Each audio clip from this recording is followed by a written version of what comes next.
Una de las herramientas macroeconómicas más importantes utilizadas para entender la inflación es la curva de Phillips. Esta curva muestra la relación entre la tasa de desempleo y la inflación.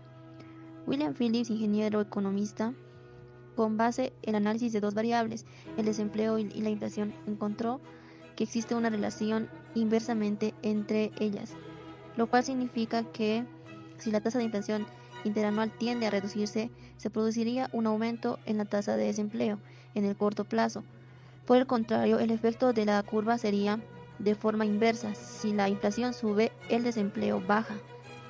La apreciación de Phillips tuvo gran aceptación entre los economistas del siglo XX y fue considerada como base para determinar las políticas económicas. Entonces, analicemos la curva. En la curva hay dos variables. Por un lado, en el eje de las abscisas, el eje X o eje horizontal, está el desempleo, y en el eje vertical, eje Y o eje de las ordenadas, se encuentra la inflación. Relación observada entre ambas variables es inversamente, lo que significa que cuando aumenta una, la otra disminuye. O viceversa, por ejemplo, cuando se logra reducir el desempleo, la inflación sube, o cuando se logra reducir la inflación, el desempleo sube. Para entender e interpretar bien la curva de Phillips, es necesario tener en cuenta que la gráfica puede interpretarse tanto a corto plazo o a largo plazo.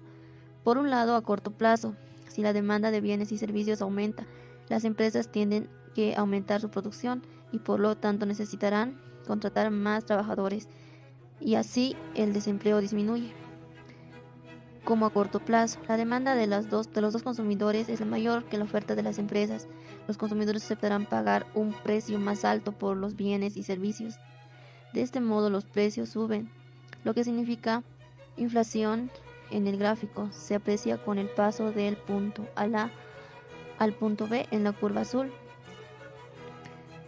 Ahora, a largo plazo, la oferta y la demanda tienden a ajustarse, lo que se refleja sucesivos desplazamientos de la curva hacia la derecha, identificando con la curva naranja hasta que el desempleo alcanza la tasa natural de desempleo, y NAIRU en sus siglas en inglés, el cual es la tasa de desempleo que acelera la inflación y no está identificado con una recta de color rojo.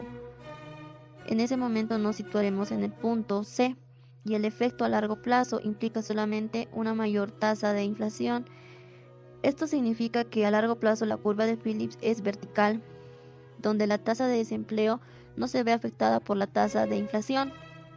No habiendo relación, subirán y bajarán los precios, sin que por ello aumente o disminuya el desempleo.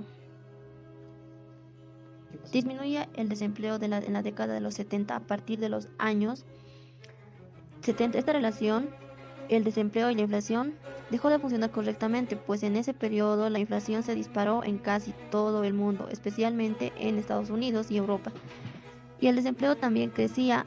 A este fenómeno se le denominó estaflación.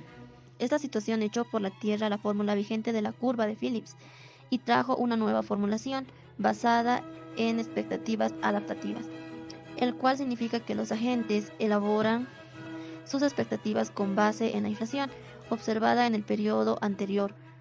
Por lo tanto, la relación entre las tasas de desempleo e inflación no es directa, depende de cuál fue la inflación del periodo anterior.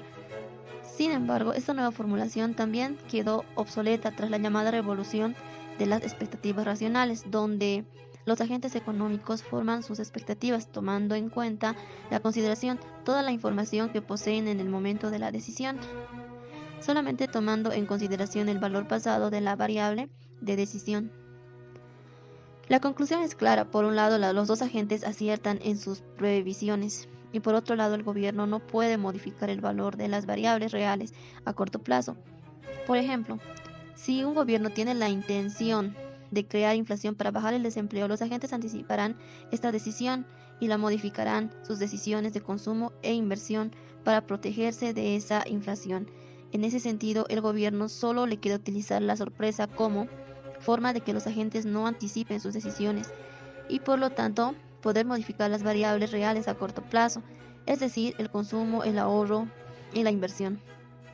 Friedman introdujo el concepto de tasa de desempleo natural, que es posible reducir puesto que está condicionado por la estructura institucional del mercado de trabajo, como las legislaciones de salario mínimo, niveles de los impuestos sobre salarios, movilidad del trabajo o la negociación salarial, etc. Por lo tanto, cualquier intento de reducción del desempleo por debajo del nivel natural provoca un proceso tal como ocurrió en los años 70. A continuación, la curva de Phillips en la actualidad. Dicha ecuación en cierta forma revoluciona el análisis macroeconómico porque conectó el mercado laboral con el mercado monetario, que en el consenso de la época no estaban enlazados. Sin embargo, y pese al apoyo que recibió de varios economistas por la existencia de evidencia empírica, recibió también fuertes críticas. Hoy en día, los análisis econométricos muestran que no existe una relación estable entre la inflación y el desempleo, puesto que los parámetros del modelo no son estables a lo largo del tiempo. Esta relación es simplemente aparente y depende del ciclo económico. Aún así sigue habiendo instituciones que utilizan la curva de Phillips a 3, 6 y 12 meses, como algunos dicen, una muestra muy clara de un disparate económico permanente. Pues bien,